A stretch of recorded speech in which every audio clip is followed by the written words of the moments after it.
নমস্কার বন্ধুরা, আজকে কিছু টুকরো কাপড় দিয়ে আপনাদের খুবই সুন্দর একটি ব্যাগ তৈরি করে দেখাবো।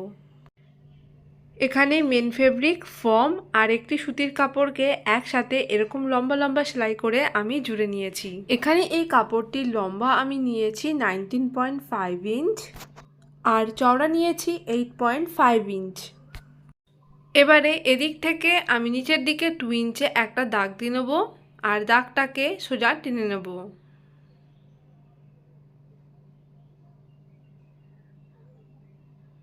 এবারে এই দাগ অনুযায়ী আমি কাপড়টিকে কেটে নেব।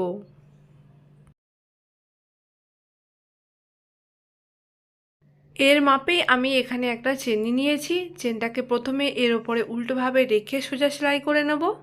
এটাকে আমি সোজা সেলাই করে নিয়েছি।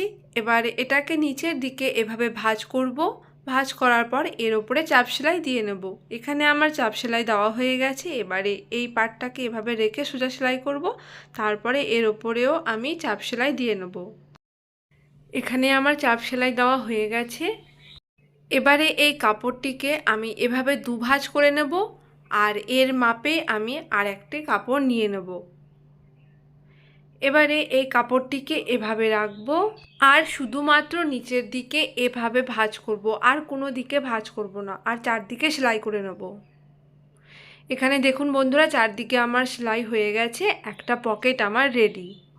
এবারে এই কাপড়টিকে এভাবে মাঝখান থেকে ভাঁজ করব। ভাঁজ করে এর সেন্টার পয়েন্ট আমি বার করে নেব। এবারে এই সেন্টার পয়েন্ট থেকে এই দিকে 2.5 ইঞ্চে একটা দাগ দিয়ে নেব আর এই সেন্টার পয়েন্ট থেকে এই দিকের সাইডেও 2.5 ইঞ্চে একটা দাগ দিয়ে নেব। এখানে ব্যাগের দুটো ফিতে আমি রেডি করে নিয়েছি। এখানে ফিতের চওড়া আছে 1.25 ইঞ্চ আর লম্বা আছে 19 ইঞ্চ।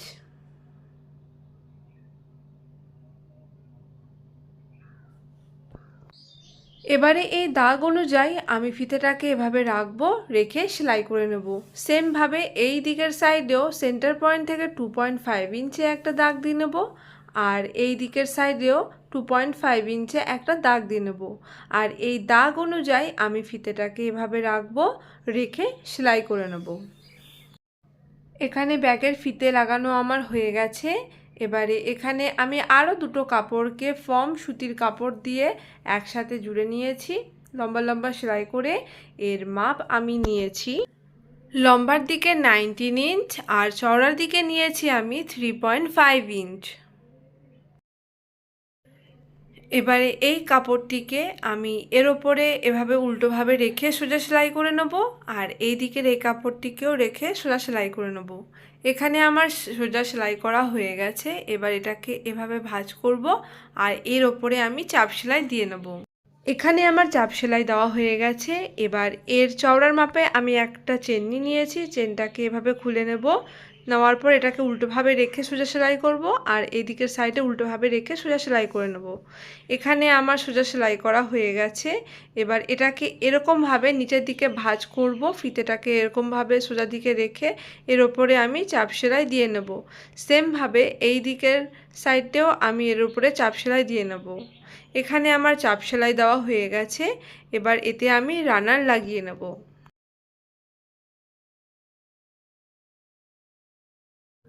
প্রথমে একবার রানারটি লাগানোর পর আমি এটাকে খুলে নিয়ে আর একবার আমি রানারটা লাগিয়ে নেব, তাহলে আমার সেলাই করতে সুবিধা হবে।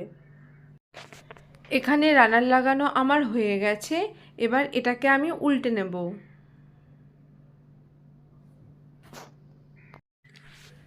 এবারে এটাকে এভাবে সমানভাবে ধরবো, ধরে এই সাইড থেকে সোজা সেলাই করে নেব। এখানে আমার সেলাই করা হয়ে গেছে। এবার ব্যাগের বেস কাটিং করব। তার জন্য আমি এখানে 1.5 ইঞ্চ বাই 1.5 ইঞ্চের একটা বক্স করে নেব নিচের দিক থেকে। আর সেমভাবে এই দিকের সাইডেও 1.5 ইঞ্চ বাই 1.5 ইঞ্চের একটা বক্স করে নেব। এবার এই চকের দাগ অনুযায়ী আমি কেটে নেব।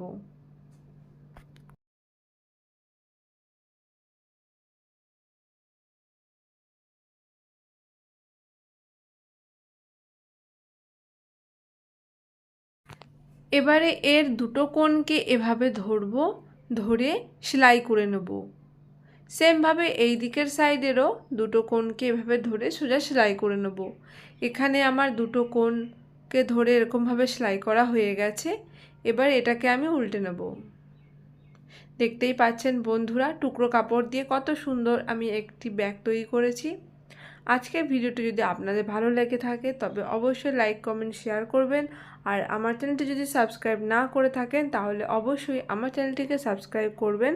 তাহলে পরবর্তী যে ভিডিও আমি আপলোড করব তার নোটিফিকেশান সঙ্গে সঙ্গে আপনার ফোনে চলে যাবে। ভিডিওটি দেখার জন্য আপনাকে অসংখ্য ধন্যবাদ।